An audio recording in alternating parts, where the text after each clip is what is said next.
welcome to the deep dive. We have a highly provocative and frankly fiercely debated source text on the table today. Yeah, that's putting it mildly. Right. We are unpacking a brand new ebook. It's titled The Rational Man's Guide to Surviving the Feminist Apocalypse by Conrad Riker. And if you are someone who actively follows gender dynamics or institutional power and cultural philosophy. This is going to be a very heavy ride. Exactly. It's fascinating but intense. Definitely. Before we jump into the deep end, though, I want to make sure you know exactly where to find this material so you can read it for yourself. You can pick up the ebook right now on Amazon Kindle and Google Play Books. Highly recommend checking the source directly. Yeah, and if you want to follow the author's ongoing essays and his cultural commentary, you can find him at Conrad Riker on Substack. It's spelled R-I-K-E-R, right? Yes, exactly. And of course, please make sure to like and subscribe to our show so you never miss one of these explorations. So looking at the book itself, it's a really dense piece of work. It really is. The text operates as part cultural critique, part evolutionary psychology manifesto, and part tactical survival manual. Survival manual is a good way to put it. Yeah, it demands that we look at the underlying architecture of modern society through a very specific and highly critical lens. Which brings us to a crucial ground rule for today. I want to address you, the listener, directly right now. Very important point here. The source material we are reviewing contains highly politically charged content. I mean, it dives headfirst into the men's rights movement, critiques of modern feminism, and deeply controversial views on gender. And our institutions. Right. So we want to state unequivocally that we are not taking sides. No sides at all. We are not endorsing these left-wing or right-wing viewpoints, nor are we validating or invalidating the ideology. Our sole mission today is to impartially report, analyze, and synthesize the arguments in the text. We're basically mapping out the author's worldview so you can understand the mechanics of this cultural movement. Exactly. Completely free of our own biases. That neutrality is going to be essential today because the fundamental premise of this book is it's explosive. Yeah, it drops a bomb right in chapter 1. Right. The core argument is that modern institutions, and by that he means everything from your corporate HR department to the family court system to mainstream media and academia. Every pillar, basically. Every pillar has been entirely captured by feminist and Marxist ideologies. And the text argues that this capture has resulted in a society functioning as a gynocracy. Gynocracy. That is the foundational term he uses. Right. He uses it to describe a system of female supremacy where he claims men are systematically disadvantaged. Penalized for natural biological behavior. Yeah, penalized and treated largely as disposable utilities. And the book doesn't just diagnose this alleged condition, it offers a very specific roadmap for how men can navigate it. How to resist it and ultimately build parallel structures. So to understand how the text constructs this roadmap, you have to look at the central metaphor it relies on. From the movie The Matrix. Exactly. The author uses the concept of the blue pill to describe the default state of modern men. So in the context of this book, what exactly is the blue pill? The blue pill is the societal narrative that gender equality is a balanced two-way street. Okay. And that if a man simply plays by the modern rules, if he is endlessly accommodating, emotionally vulnerable, and deferential to feminist ideals, he will be rewarded with a successful career and a happy family life. But the author calls that a complete illusion. A total lie, according to him. He argues that swallowing the red pill means waking up to the uncomfortable and often brutal reality that the system is entirely rigged against you. The text basically posits that the social contract you thought you signed has actually been rewritten while you weren't looking. And he backs this up, right? The book supports this rigged system argument with a whole barrage of data points. A ton of data. He wants to highlight institutional hypocrisy. Like the hiring practices. Yes. For instance, the text examines hiring practices across different sectors. It cites statistics claiming that men are 50% less likely to be hired in female-dominated fields. Like early childhood education or nursing. Right. Even when their resumes and qualifications perfectly match those of female candidates. Yet when you look at male-dominated fields like tech, the author points out a massive double standard. He specifically calls out major corporations. He mentions Google specifically. It does, arguing that their diversity, equity, and inclusion initiatives actively pass over highly qualified male engineers just to meet gender quotas. He frames this not as equality, but as a zero-sum game where male success is inherently viewed as suspicious. Or completely unearned. Right. The underlying philosophy the author is attacking here is the mainstream concept of male privilege. The text argues that society hyper-focuses on the apex fallacy. The apex fallacy. That's when you only look at the tiny fraction of men who are billionaires or CEOs or political leaders. And then society assumes that all men share in that exact same privilege, While completely ignoring the bottom of the societal pyramid. which is overwhelmingly male.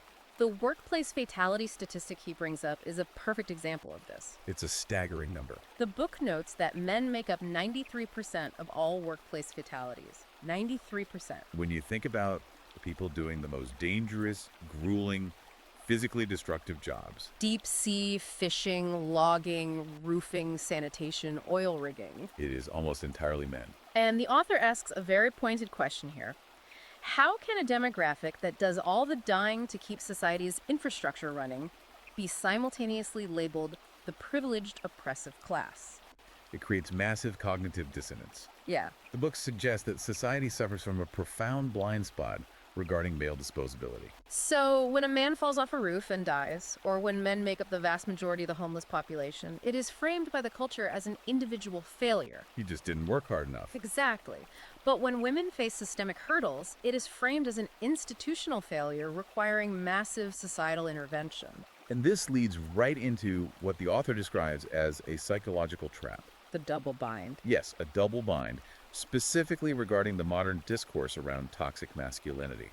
The book argues that men are essentially caught in a catch-22. On one hand, you are shamed by modern feminist narratives for exhibiting traditional masculine traits. Like if you are assertive, you're instantly labeled aggressive or domineering. But the text argues that, on the other hand, if a man actually does what the modern narrative asks of him, If he becomes entirely passive, highly emotional, and completely deferential. then he is mocked. He's passed over for promotions and often loses the respect of his partner. The author basically argues that society demands men act like women, but then punishes them for failing to act like men when a situation actually requires leadership. Or protection. It is a psychological tightrope that the book claims is impossible to walk. By constantly pathologizing natural male behavior, the system creates an entire generation of men who are just walking on eggshells. Second-guessing their every instinct. And the book draws a direct, grim line between this constant psychological warfare and the modern male mental health crisis. The statistics cited in the text regarding mental health are deeply sobering. Men account for 75% of all suicides in the United States. 75%. Yet the author observes that the vast majority of therapeutic models and mental health resources are tailored entirely to female communication styles. And emotional processing. Right.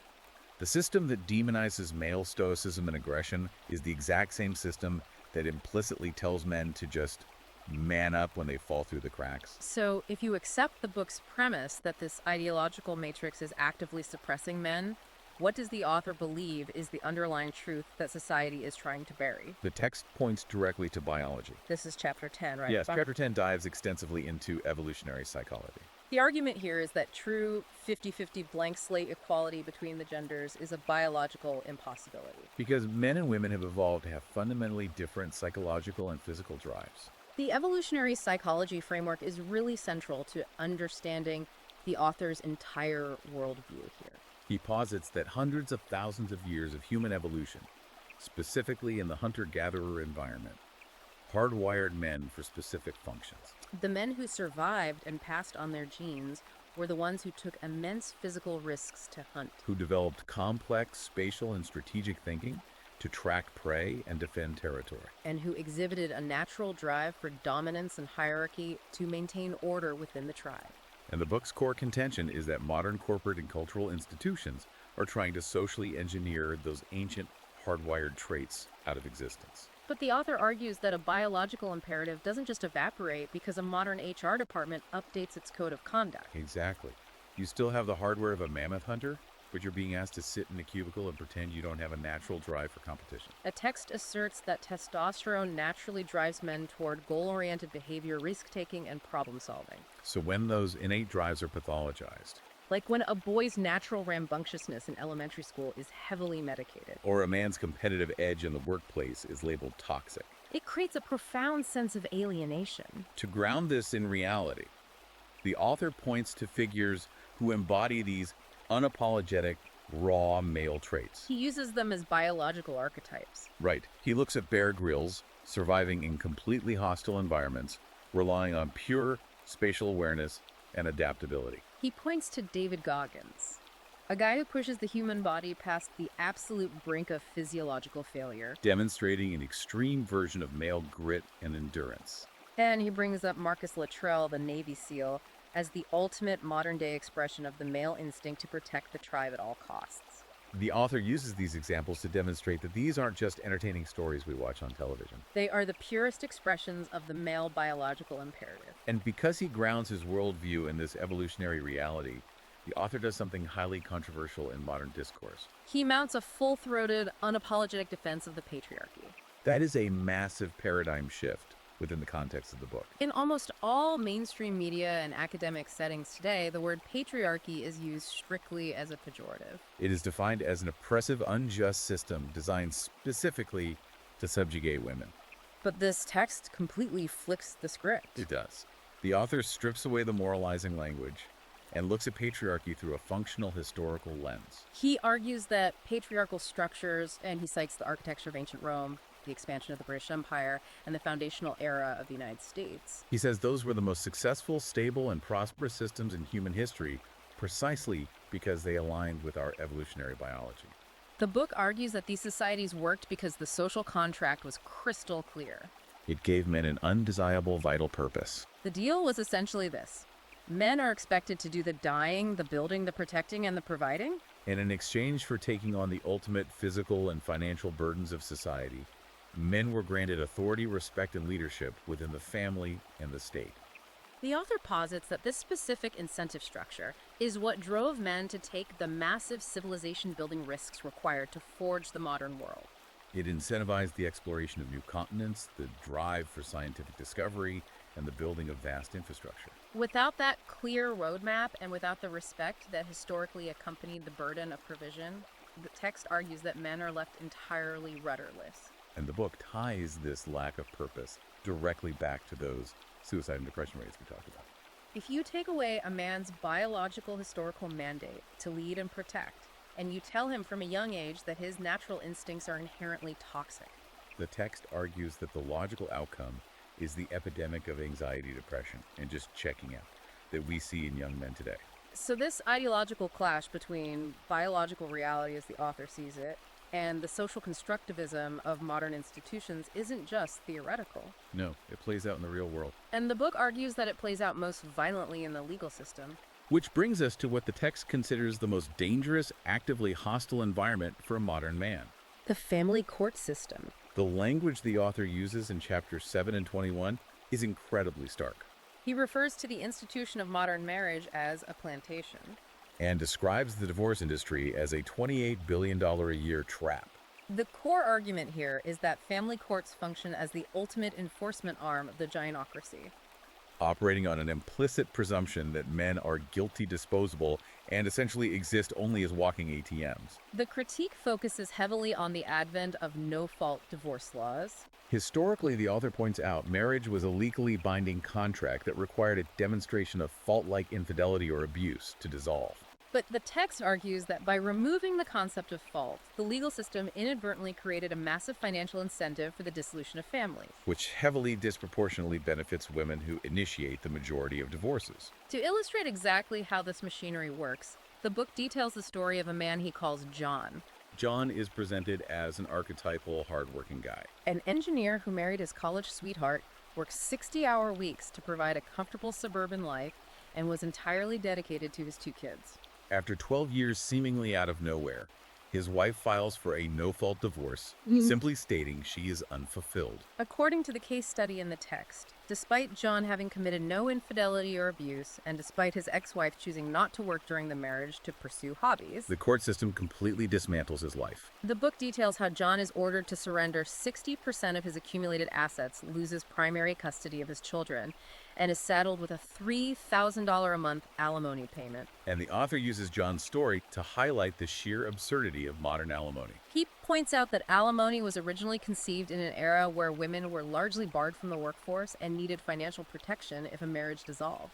But the book argues that applying those same financial penalties to men today In an era where women outpace men in college degrees and have full access to the labor market, Is purely punitive and designed to extract wealth from male labor. the custody aspect is equally scrutinized in the book. The text argues that family courts consistently operate under highly subjective standards, usually framed as the best interests of the child. But the author claims these standards are heavily biased by an outdated, formally abolished legal concept called the tender years doctrine. We really need to unpack that because it's a fascinating legal ghost story. What exactly was the tender years doctrine, and how does the book argue it is still secretly running the show today? The tender years doctrine was a legal principle from the 19th century that explicitly stated that mothers, by their very nature, were better suited to care for young children. Now, on paper, modern courts have moved to gender-neutral standards. However, the author argues that the spirit of this doctrine is still deeply embedded in the psychology of family court judges. He posits that there is an overwhelming implicit bias that assumes the mother must be the primary custodial parent regardless of the father's demonstrated competence, his bond with the children, or his ability to provide a more stable home environment. The book mentions another harrowing example of a father who was forced to liquidate his retirement savings. Spending over $100,000 in legal fees just to secure the right to see his own children 2 weekends a month. The author's conclusion is that a man entering a family court is walking into a rigged casino. But because this book is fundamentally a survival guide, it doesn't just stop at diagnosing the bias. It outlines highly specific, sometimes aggressive guerrilla tactics for navigating this legal minefield. The tactical advice requires a complete emotional detachment. The author insists that men must stop viewing divorce as an emotional or romantic tragedy and instead treat it as a ruthless, high-stakes business negotiation where their future survival is on the line. One of the primary strategies involves a deep understanding of how income and child support are calculated. Yes. The text dives into the granular details of the IRS and family court intersection. For instance, if you are a self-employed man or a business owner with variable income, the book advises anticipating the divorce and legally structuring your business earnings. Perhaps reinvesting capital or taking lower distributions during the separation period to ensure your child support and alimony calculations are based on the lowest possible legal reported income. The author is very clear here. This isn't about tax evasion or breaking the law. No, it's about utilizing the exact same legal loopholes that corporate entities use because the court is treating you as an entity to be liquidated. Beyond financial structuring, the author advocates for a strategy of aggressive preemptive documentation. Because he believes the court will implicitly side with the mother, he advises men to meticulously gather undeniable evidence of a partner's instability well before the divorce is ever filed. This means documenting instances of substance abuse, erratic behavior, DUIs, or neglect. The text argues that in a biased system, a man's word means nothing. Only overwhelming empirical evidence can force a judge's hand. And, of course, the absolute baseline defense, according to the book, is the prenuptial agreement.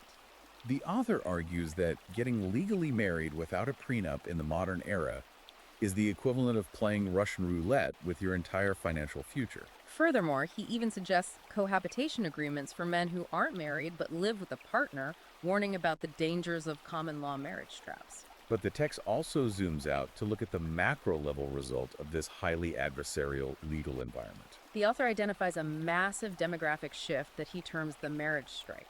As men share these horror stories, as they look at the statistical likelihood of divorce, and as they realize the state can effectively indenture them to an ex-spouse, They are making a deeply rational, calculated decision to simply opt out. they are just refusing to play the game. The book frames this marriage strike not as men being afraid of commitment, which is the mainstream narrative, but as an act of massive collective civil disobedience. By refusing to sign the state-sanctioned contract of marriage, men are preserving their assets and their autonomy. But if a massive portion of the male population simply stops marrying and starting traditional families, that fundamentally alters the bedrock of civilization. Which transitions us perfectly into the author's analysis of the broader culture war. Because he argues the family court is just one symptom of a much larger ideological disease. Exactly. The text asserts that the dismantling of the nuclear family through the courts was not an accident, but a deliberate feature of a broader ideological movement. The author categorizes this movement broadly as the woke, but he traces its intellectual lineage very specifically back to Marxist critical theory. And more precisely, to the Frankfurt School. The Frankfurt School gets brought up a lot in these types of cultural debates, but the book actually takes the time to connect the dots. For anyone listening who might not be familiar with mid-20th century sociology, how does the author link an old school of Marxist thought directly to the modern HR department, telling you to check your privilege? It requires a bit of historical synthesis. The author argues that classical Marxism, which focused entirely on economic class struggle the workers versus the factory owners, largely failed to take root in the prosperous post-World War II West. So thinkers associated with the Frankfurt School, like Herbert Marcuse, realized they needed a new framework. The text argues that they shifted the axis of oppression. Instead of economic classes, they began dividing society by identity.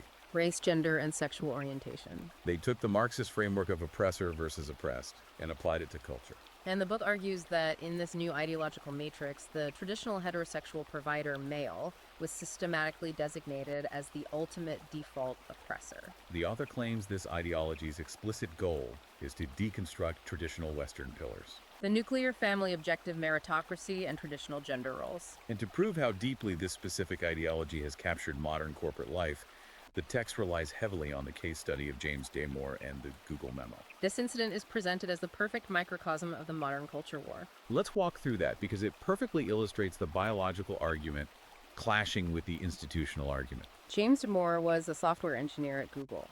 The company was constantly holding meetings about why there weren't 50% female engineers, implying the gap was entirely due to systemic sexism.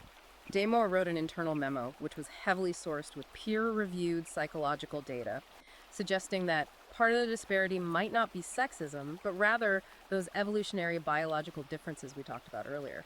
He suggested men and women on average have different distributions of interests regarding things versus people. He essentially argued that the disparity was a feature of biological reality, not necessarily a bug of corporate oppression. And the text meticulously documents the reaction to this memo. Damore wasn't debated on the merits of his data. He was publicly vilified, branded as a misogynist, and swiftly fired by Google. The author uses the Damore firing to demonstrate that these institutions are not interested in truth or scientific inquiry.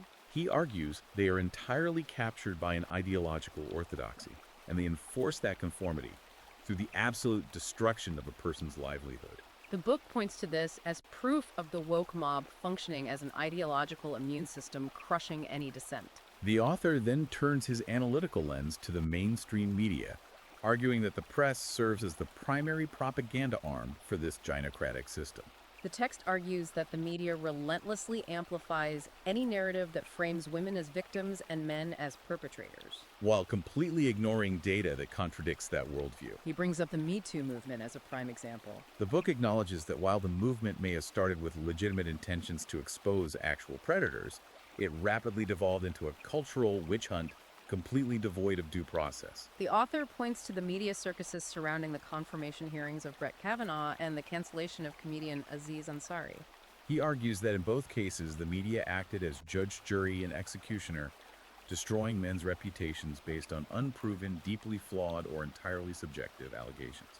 Simply because the cultural narrative demanded male sacrifice. Alongside the news media, the author critiques the entertainment industry's portrayal of men. He points to the ubiquitous sitcom trope of the bumbling, incompetent father. Think of Homer Simpson or the dad in any modern commercial who can't figure out how to do laundry and has to be saved by his hyper-competent wife. The text argues this isn't just lazy comedy. It is a sustained, deliberate psychological campaign to erode male authority, dignity, and self-esteem in the cultural subconscious. If the courts are rigged, the corporate world will fire you for speaking the truth. And the media actively hates you. What is a man supposed to do? The author's answer is radical decentralization. He argues that men must completely bypass this gynocratic echo chamber by building an entirely parallel media and economic ecosystem. The text is highly optimistic about this specific counter-movement. It points to the rapid rise of alternative decentralized platforms like Substack for writing Rumble, for video hosting and crowdfunding mechanisms like Patreon or cryptocurrency. By utilizing these tools, creators can completely bypass traditional institutional gatekeepers. The book highlights the astronomical success of male-centric figures who utilized this exact strategy. People like Jordan Peterson or Joe Rogan didn't ask permission from the New York Times or CNN to broadcast their ideas. They went direct to consumer. And the author points out that they have built audiences that absolutely dwarf traditional media precisely because there is a massive, starved demographic of men desperate for a counter-narrative to the progressive orthodoxy. The author also mentions how this alternative ecosystem funded Cassie Jay's documentary, The Red Pill. When mainstream distributors and grants shunned the project because it dared to give the men's rights movement a fair hearing, crowdfunding allowed it to bypass the blockade entirely. The message here is clear. Stop trying to reform captured institutions. Starve them of your attention and fund your own reality. This brings us from the macro-level cultural critique down to the micro-level. If you are a guy listening to this, and you still have to go to your corporate job tomorrow, and you still have to navigate this culture, what are the actionable, everyday strategies the book offers? The author dedicates an entire section to this, which he calls the arsenal of resistance. The foundational strategy in this arsenal is what the author terms the art of noncompliance. This is a tactical framework for everyday life. It essentially means a man must train himself to actively refuse participation in systems, rituals, or language games that are designed to subjugate his reality. The book provides an incredibly relatable story to illustrate this. The author describes a tech worker employed at a heavily progressive company where HR suddenly mandated that all employees must list and use gender-neutral pronouns in all communications. Instead of arguing or quitting or caving, this worker simply engaged in peaceful non-compliance. He politely but firmly refused to put pronouns in his bio. He continued using traditional language. When confronted, he used humor to point out the logical absurdities of the policy. And according to the text, the result was fascinating. The worker wasn't fired. Instead, his quiet, unshakable confidence actually broke the spell of conformity in his department. Other employees secretly expressed their support, and eventually the mandate was quietly unenforced. The author uses this to highlight a psychological truth. The power of the gynocracy relies entirely on men policing themselves out of fear of social ostracization. The author points to Elon Musk's acquisition of Twitter as the ultimate billionaire-level manifestation of this non-compliance. Musk didn't like the ideological censorship of the public square, so he bought the square and fired the censors. While the average guy can't buy a social media network, the author argues he can exercise that exact same muscle of saying no in his daily life. You can refuse to apologize for a harmless joke. You can decline the invitation to participate in a biased corporate diversity seminar. But the text acknowledges that standing firm against immense social pressure requires extraordinary mental fortitude. To that end, the author leans heavily into ancient philosophy, specifically Stoicism as a method for psychological and spiritual warfare. He doesn't just treat Stoicism as a collection of inspirational quotes. He treats it as cognitive armor. I found his application of the Stoic practice of negative visualization incredibly compelling. The author instructs the reader to sit down and actively, vividly imagine the absolute worst-case scenarios the system could throw at them. Imagine being falsely accused at work and losing your career. Imagine going through a brutal, financially ruinous divorce where you lose access to your kids. The purpose of this dark exercise is not to induce despair, but to build emotional inoculation. The text argues that the system controls men through the terror of losing their comfort and status. If a man has already faced the complete destruction of his life in his own mind and realized that his internal honor and consciousness would still survive, the system loses its primary mechanism of control. He becomes unblackmailable. The book advocates for the cultivation of profound grit and a return to unapologetic traditional masculine virtues. Honor, raw courage, self-discipline, and what he calls a warrior mentality. He is careful to distinguish that this is not about inciting physical violence. It is about cultivating an internal core that is so steadfast and unshakable that a man remains completely rational and decisive while the culture around him is descending into emotional chaos. And intriguingly, alongside Stoicism, the text champions humor as one of the most devastating weapons in the arsenal. The author argues that authoritarian, ideologically captured systems are inherently humorless and cannot withstand mockery. Satire exposes the hypocrisy faster than a 40-page essay ever could. The book brings up the satirical news site, the Babylon Bee. It cites a specific headline they ran about a modern feminist demanding absolute equal pay in all sectors while simultaneously refusing to lift any object weighing more than 20 pounds. The author says this kind of humor is lethal to the progressive narrative because it highlights the cognitive dissonance in real time. You want the rewards of the dangerous heavy lifting jobs, but you demand exemption from the biological reality of the labor. The author notes that humor is historically the tool of the marginalized and the dissident. He shares an anecdote about a satirical newsletter circulated underground at a corporate office called the Daily Double Standard. One issue featured a mock male tears collection jar for the HR break room, perfectly mirroring the genuine misandrist merchandise often seen in modern culture. By making people laugh at the sheer absurdity of the environment, the author argues you shatter the terrifying aura of the ideology. But the author is also a realist. He repeatedly stresses that if you try to practice non-compliant stoicism and satire as a lone wolf, the system will eventually grind you down. You will burn out. Therefore, the absolute ultimate weapon in this survival guide is the necessity of finding a tribe. You cannot fight an institution alone. This brings us to the final and perhaps most significant overarching theme of the book. The manosphere and the men's rights movement. The author defines the manosphere not as the mainstream media portrays it as a toxic swamp of hatred, but as a necessary decentralized digital brotherhood. He frames it as a sanctuary, a place where men can freely exchange ideas, share legal strategies, and discuss their realities without the looming threat of cancellation censorship or public shaming. And he positions the broader men's rights movement, the MRM, as a vital, rational correction to a society that has gone completely off the rails. To legitimize this movement for the skeptical reader, he highlights the intellectual journeys of several prominent figures. The story of Warren Farrell is particularly striking. Farrell's trajectory is essential to the author's argument.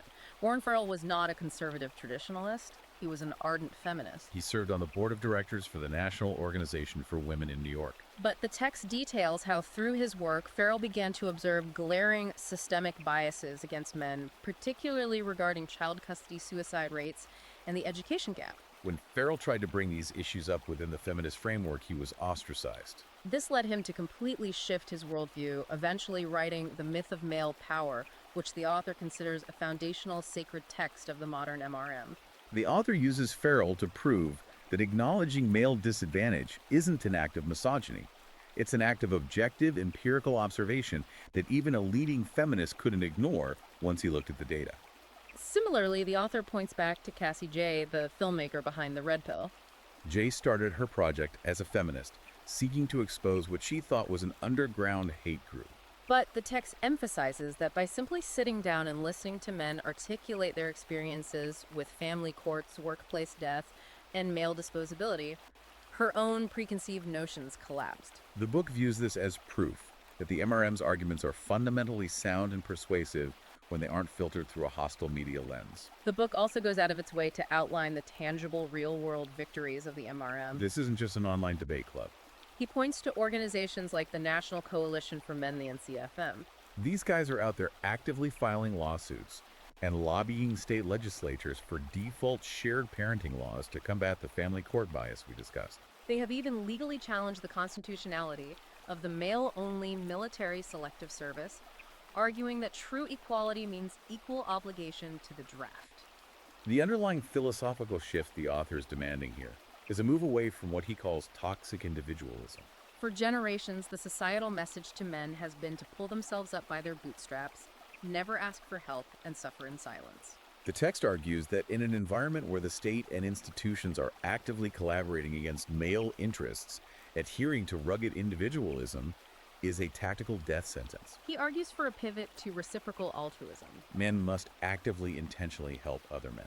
This means older men mentoring younger men, sharing business contacts, providing templates for legal defenses in divorce, and creating physical spaces for genuine emotional support. A brotherhood that doesn't involve the oversight of a therapist telling them their masculinity is a disease. Which leads to the concluding vision of the book. The author outlines what he calls the future of men. He is incredibly explicit that the goal of this movement is not a reactionary attempt to turn back the clock to 1950. He acknowledges that the economic and technological realities of the past are gone forever. Instead, the roadmap is about extreme adaptation. It is about men striving for absolute, unshakable financial independence so they cannot be leveraged by corporate HR departments. It is about mastering emerging technologies to build those decentralized platforms. It is about reclaiming undeniable competence and leadership forcing the creation of a parallel society that values actual merit, biological reality, and excellence over ideological purity and diversity quotas. If we were to synthesize the entire survival guide presented in this text, the first step is the red pill awakening, recognizing the systemic bias and discarding the illusion of fair play. The second step is defensive action, protecting oneself legally through prenups and financially through independence. The third step is psychological resistance, utilizing non-compliant stoicism and humor. And the final vital step is collective alliance, building unbreakable networks of reciprocal altruism with other men. It is an incredibly dense, highly detailed, and uncompromisingly clear blueprint for navigating the modern world from this specific red-pilled perspective. Looking at the sheer scale of what the author proposes leaves us with a massive provocative thought to mull over. If the trends outlined in this book continue, if the marriage strike accelerates and millions of men permanently opt out of state-sanctioned families, If the push for decentralized alternative media and parallel male-centric economies continues to grow at the exponential rate the author predicts, how might the fundamental structure of local communities and human reproduction completely reinvent itself in the next 50 years? it is a profound structural question. If a critical mass of the population completely abandons the traditional state-regulated institutions of marriage and corporate employment, we are looking at the inevitable rise of entirely new social contracts. We might see communities organized around private arbitration rather than state courts' familial structures based on strict contractual cohabitation, rather than marriage licenses and economic networks entirely divorced from the traditional banking system. It would be a fundamental, perhaps unprecedented reshaping of the social fabric. It is a wild, potentially revolutionary future to think about, and it demonstrates exactly how far-reaching the concepts in this book truly are. Really gives you something to think about. We want to remind you one last time, if you want to support our deep dives, please hit that like button and subscribe to the show. And if you are ready to dive into the source material yourself, to test these arguments against your own experiences and examine the data firsthand, you can purchase the ebook, The Rational Man's Guide to Surviving the Feminist Apocalypse, right now on Amazon Kindle and Google Play Books. Also, make sure to follow the author's continued work by checking out at Conrad Jewsriker on Substack. Thank you so much for joining us on this incredibly heavy, fascinating deep dive. Stay curious, and we will see you next time.